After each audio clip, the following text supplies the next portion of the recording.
The linoleum floor was cold beneath Evelyn's bare feet, a familiar sensation in the pre-dawn chill.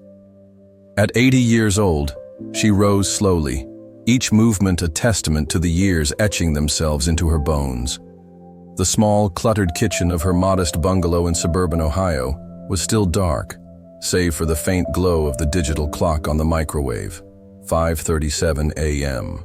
She shuffled over to the window, her eyes, once bright and full of life, now clouded with the dull ache of solitude, gazing out at the quiet street, where dew-kissed lawns and neatly trimmed hedges stood in silent witness to her life. Her house, once a boisterous hub of family gatherings, now echoed with an unsettling stillness. The scent of lavender potpourri, a misguided attempt at masking the scent of loneliness, hung heavy in the air. It had been a little over 3 years since her husband, Harold, passed away, leaving her with the house, the memories, and the growing, suffocating quiet.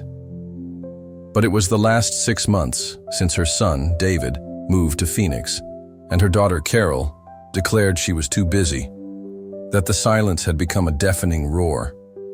Evelyn's reflection in the window was a mosaic of wrinkles and sorrow, a roadmap of a life both well-lived and now seemingly discarded.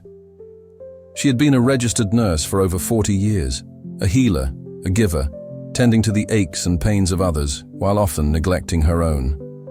She remembered the days of her youth, the vibrant, bustling life she'd built with Harold, the laughter, the love, the small squabbles that, in hindsight, were the very threads that wove the tapestry of their family. She'd always imagined her retirement years would be spent surrounded by her children and grandchildren, their lives a living echo of her own. But life, she had learned, had a cruel sense of humor. The phone rang, a jarring interruption of her thoughts. Her heart fluttered with a foolish hope before she reached for it. It was the automated reminder about her doctor's appointment. No, not David, not Carol. Just the cold, detached voice of the machine, a constant reminder that she was, in many ways, alone in the world. She went through the motions of her morning routine, a small bowl of oatmeal, a cup of weak, lukewarm tea, a slow, deliberate process that ate up the empty hours. The television blared in the living room, but the incessant chatter of morning news did little to fill the void that had taken root within her. She stared at the framed photos on the mantelpiece. David's graduation, Carol's wedding, the family vacation to Disney World. A montage of moments now tinged with the bitter taste of disappointment. She often felt like she was watching a movie of her own life, one she no longer had a leading role in, a passive observer to a story that had moved on without her. David, her son, had always been the more distant of the two, ambitious and driven. He'd moved to Phoenix with his wife and kids 3 years ago, lured by the promises of warmer weather and career opportunities, and while he called occasionally, the calls had grown shorter, more perfunctory. He never asked about her health, just mentioned the weather. Carol, on the other hand, used to be a constant presence, always ready with a kind word, a helping hand. But with her demanding career as a lawyer and her 2 teenagers constantly vying for her attention, Evelyn had been slowly pushed to the fringes, a peripheral figure in her daughter's life. "I'm so busy, Mom. I'll call you later," was the usual refrain, a promise rarely fulfilled. The truth was, both her children had moved on, leaving her behind, adrift in a sea of silence. It wasn't just that they didn't visit. It was the small acts of neglect that stung the most. The forgotten birthdays, the unanswered calls, the sense that she had become an inconvenience, a burden rather than the loving mother she had always strived to be. She found herself thinking about it more and more, the thought gnawing at her, a dull pain that never seemed to go away. She attempted to get out of her chair but found it difficult, her joints stiff and achy. The fall had been about 4 months ago. She'd tripped on a loose rug, fracturing her hip. She spent 2 weeks in the hospital and another 6 weeks in a rehab facility. David called once. Carol didn't visit at all. The rehab nurses would ask her who she had to come see her. She would make up stories about her busy family who was coming tomorrow, but they never came. When they discharged her, she came home to an empty house, a sterile environment devoid of warmth or love. The visiting nurse came 3 times a week to administer her medicines, check her blood pressure. She found the young woman to be kind, but they never talked about anything beyond the basics of her health. The world outside moved on, while Evelyn remained trapped in her own private purgatory, her body weakening with age, and her spirit slowly withering under the weight of isolation. She knew that she needed help, that she couldn't continue to live like this, but the thought of reaching out to her children, facing the prospect of more rejection, was almost unbearable. There was a pride in her that had never allowed her to ask for help. Yet, here she was, an elderly woman alone in her house, abandoned by the very people she had sacrificed so much for. As the day wore on, Evelyn found herself staring at the faded photograph of her family, the smiles frozen in time, a painful reminder of what she had lost. The sun, a pale yellow disk in the overcast sky, began to dip below the horizon, casting long shadows across her living room. The house grew colder, the silence more pronounced. Evelyn sat there, alone, the weight of her 80 years and the ache of her abandonment pressing down on her with an unbearable force. She was, in every sense of the word, utterly alone, a forgotten relic in a world that had moved on without her. And she didn't know how to keep going. She closed her eyes, a single tear rolling down her wrinkled cheek, her heart heavy with the weight of a family's cold act. The days that followed blended into a monotonous cycle for Evelyn, each one mirroring the last. The visiting nurse, a young woman named Sarah, was the only human contact Evelyn had beyond the occasional grocery store visit or bank errand. Sarah's visits were brief, focused solely on medical checkups and medication, but even those fleeting moments of conversation were something Evelyn looked forward to. She'd often try to engage Sarah in light-hearted chats about the weather or local events, her voice tinged with a desperate yearning for connection. Sarah, though kind, seemed burdened by her workload, and their conversations remained surface level, leaving Evelyn feeling even more isolated. Evelyn's physical condition was deteriorating. The hip fracture hadn't healed properly, and her mobility was increasingly limited. She relied on a walker to move around the house, her steps slow and deliberate, each movement a painful reminder of her failing body. Simple tasks, like taking out the trash or doing laundry, became monumental efforts, leaving her breathless and exhausted. The once meticulously kept house began to show signs of neglect. Dust settled on the furniture, dishes piled up in the sink, and the unkempt garden was slowly overtaken by weeds. It was a reflection of her inner turmoil, the physical decay mirroring the decay of her spirit. Financially, she was also struggling. Harold's pension and her social security barely covered her mounting medical bills and the cost of living. The little savings they had accumulated over the years were dwindling, and the thought of running out of money terrified her. She was trapped in a cruel bind. She was too frail to work but couldn't afford the care she needed. The irony was not lost on her. She, who had spent her entire life caring for others, was now unable to care for herself. One afternoon, while sorting through old papers, Evelyn stumbled upon a letter from David, dated over 2 years ago. It was a generic Christmas card, a form letter really, with a brief update on his family's life in Phoenix. She reread it, her heart aching, wondering where it had all gone wrong. He used to call her every Sunday, he and Carol always so close, always together. She could remember them when they were small, playing in the backyard with their dog, Buster. She could almost hear their laughter. She had thought they had been happy, but now she questioned her memory. Fueled by a surge of desperation, Evelyn decided to try contacting Carol again. She dialed her daughter's number, her hands trembling, her heart pounding in her chest. The phone rang several times before going to voicemail. Evelyn left a message, her voice shaky, trying to sound stronger than she felt. "Carol, it's Mom. I need to talk to you. Please call me back." But the call never came.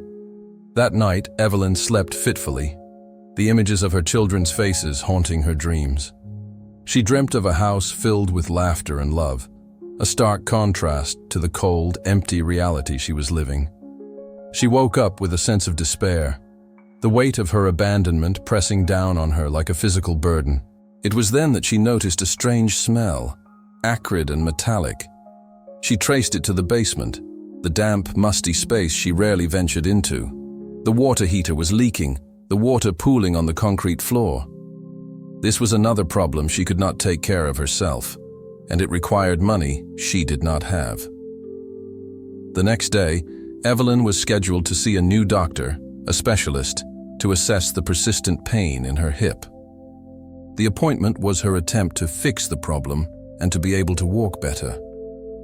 The doctor, a young man with a polite, clinical demeanor, explained that she would likely need surgery, a costly procedure her insurance wouldn't fully cover. Evelyn listened in silence, her heart sinking further. This was not just a health issue, it was yet another blow to her already precarious financial situation. As Evelyn was leaving the doctor's office, she saw a man in his late 40s, impatiently on his cell phone. He looked vaguely familiar. She finally realized it was Carol's husband, Mark. He was walking toward a large SUV, and he was in a hurry. She had not seen him in almost 3 years. She called his name softly, almost in a whisper. He did not seem to hear her. She called his name again, louder. "Mark, it's Evelyn. It's Carol's mom." He turned, but his face showed no sign of recognition. "Do I know you?" he said coldly. Evelyn was taken aback. She realized she was just a stranger to him.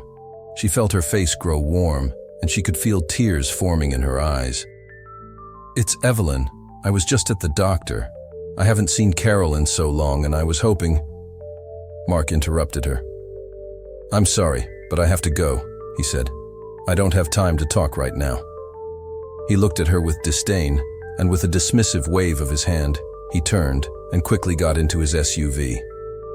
He left her on the sidewalk, feeling ashamed, and even more alone. The encounter with Mark felt like a final confirmation of her abandonment. It was clear that her children and their families had deliberately excluded her from their lives. The emotional distance she had felt for months suddenly solidified into a cold, hard reality. She was no longer just a forgotten mother. She had become a complete stranger. She decided she could no longer just sit and do nothing. She needed to make a change. She would not let her life be defined by their neglect. Fueled by a mixture of anger and a renewed sense of self-preservation, Evelyn decided to take matters into her own hands. She remembered a flyer she had seen at the grocery store about a local senior center offering various programs and resources. She had never considered going before. It was against her pride. Now, she thought, maybe that was exactly what she needed. She knew it would be a challenge, a major change in her lonely routine, but Evelyn felt that she had nothing to lose. She had been silent for too long. Her life was on the line. The following morning, Evelyn carefully got ready, choosing her best dress, a floral print she had not worn in years. She knew that this trip was a first step, a movement away from the darkness and toward a life of her own making. The bus ride was long and arduous, her body aching, her spirit filled with a mix of hope and trepidation. As she stepped off the bus in front of the senior center, Evelyn paused, took a deep breath, and walked through the doors, leaving behind the solitude of her abandoned life and venturing into the unknown.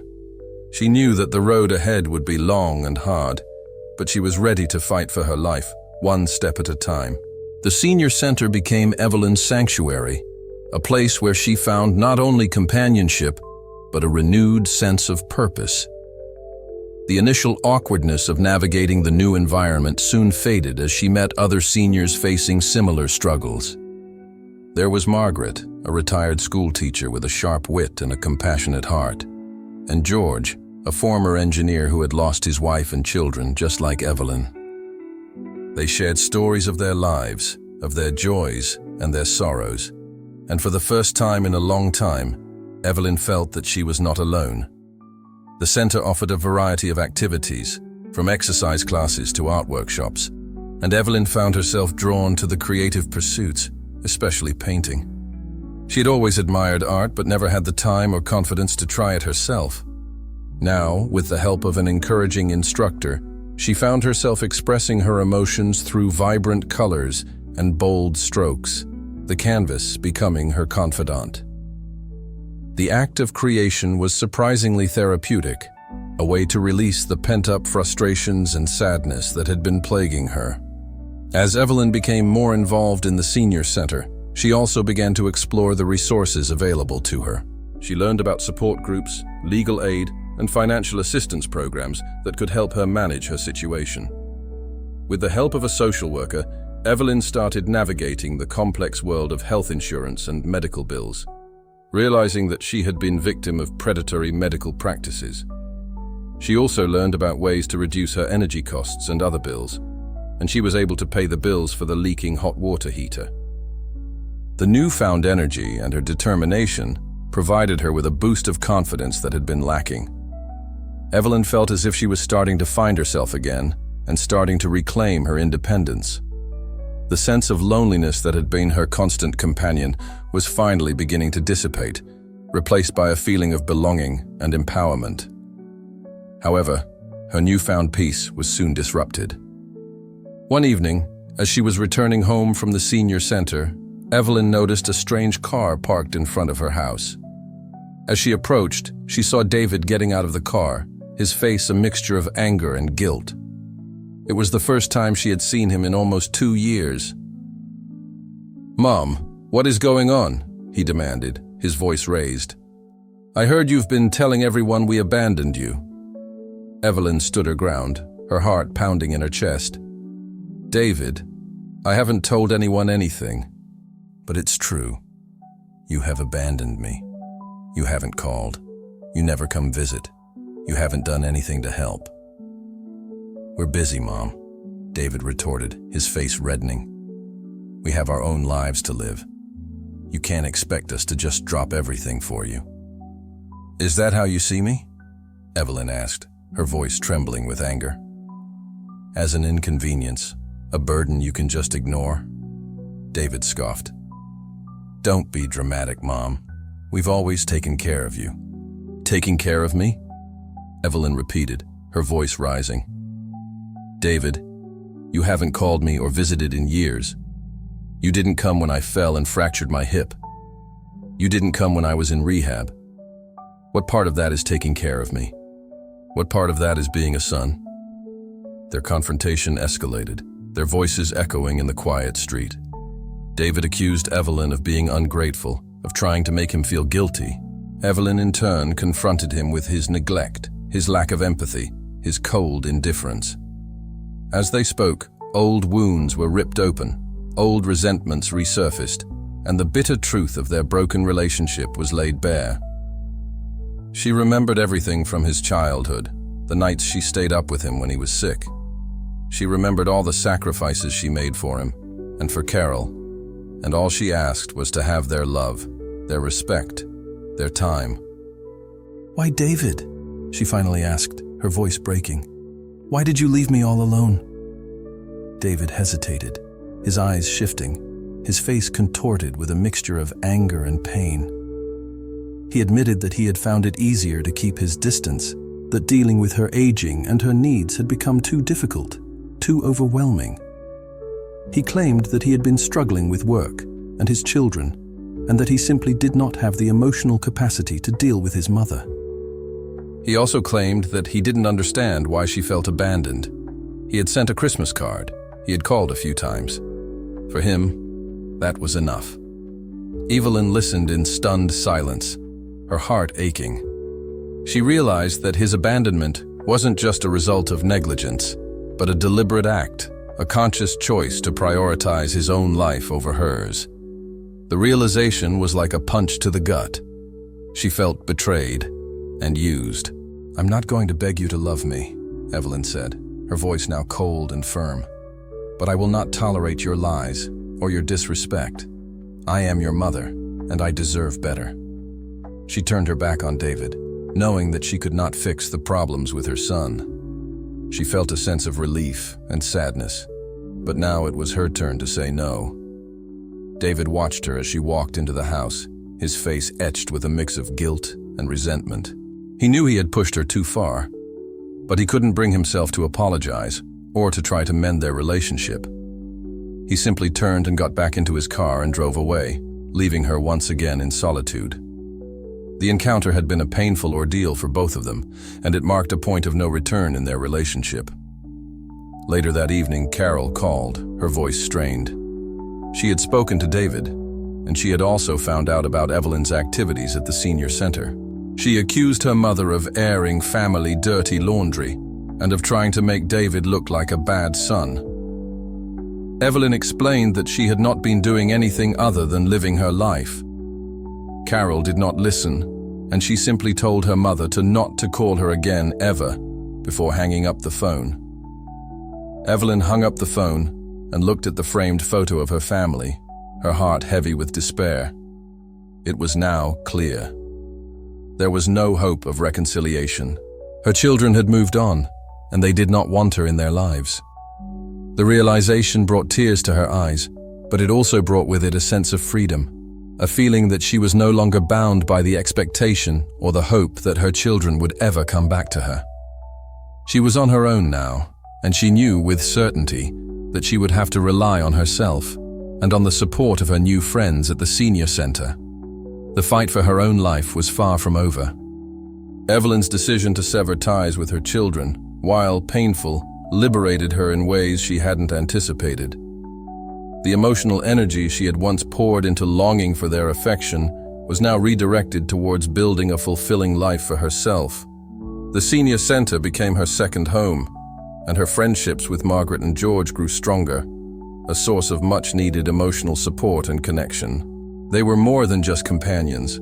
They were her chosen family, a testament to the fact that love and belonging could be found in unexpected places. Evelyn continued to flourish in her art classes, her paintings becoming more confident, more expressive. She started exhibiting her work at local events and even sold a few pieces, a surprising affirmation of her talent. She used the money to pay for the surgery on her hip.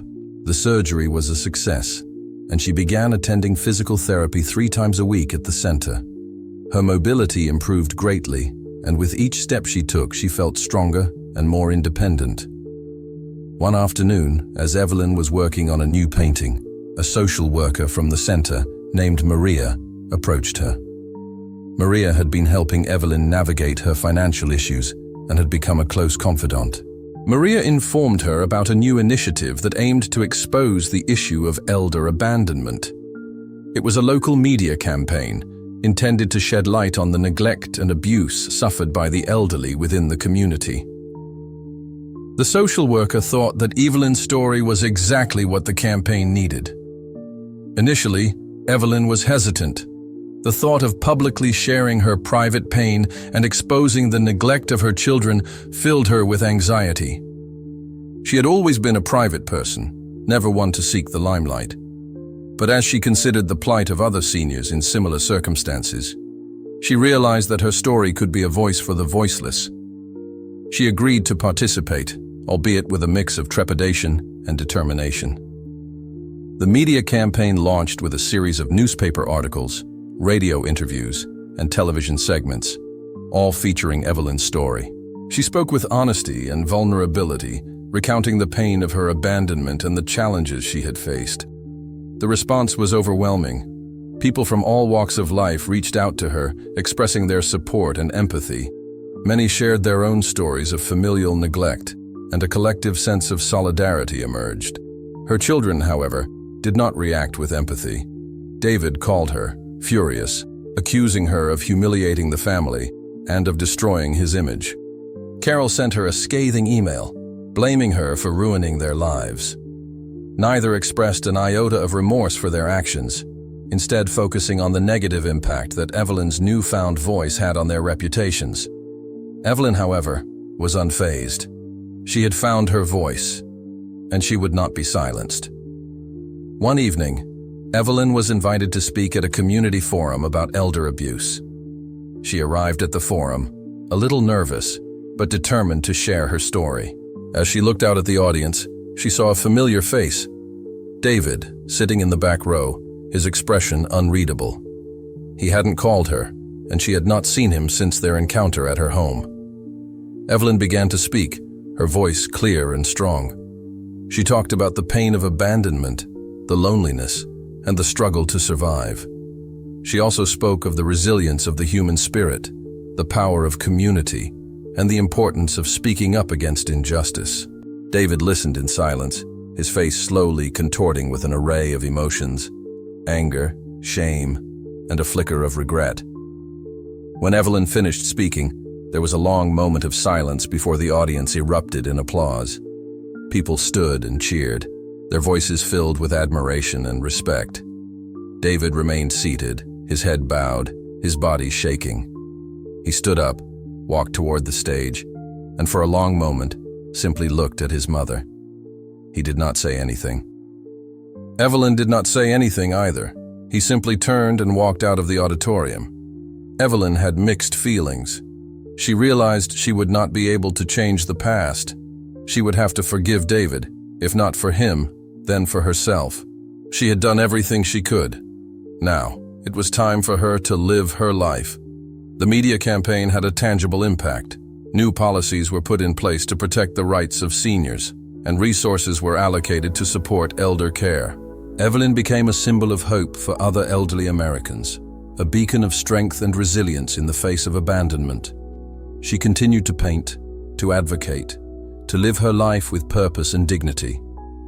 The loneliness she had once felt was replaced by a deep sense of belonging. Her friendships with Margaret and George deepened, and they shared countless meals, outings, and heart-to-heart conversations. She had found her voice, her community, and her purpose. She had risen from the ashes of despair and created a life that was both meaningful and fulfilling. Years passed, and Evelyn continued to be an active member of her community. She continued to paint, and she continued to speak out against elder abuse. She became a sought-after speaker, sharing her story with people throughout the state. The local newspaper ran a story about her, calling her the voice of abandoned seniors. She also started a nonprofit organization to help other elderly Americans. She had managed to turn her personal tragedy into a positive force. Evelyn never heard from Carol again, and while David would sometimes send her a Christmas card, he never tried to reconnect with her. She learned to accept the reality of their estrangement, knowing that she had done everything in her power to nurture their relationship. She knew that her life had purpose, with or without her children. The emotional scars of her abandonment remained, but they had faded into the background, eclipsed by the joy and fulfillment she found in her life. Evelyn, at the age of 90, had found peace. She looked at her life and smiled. She had fought, and she had won.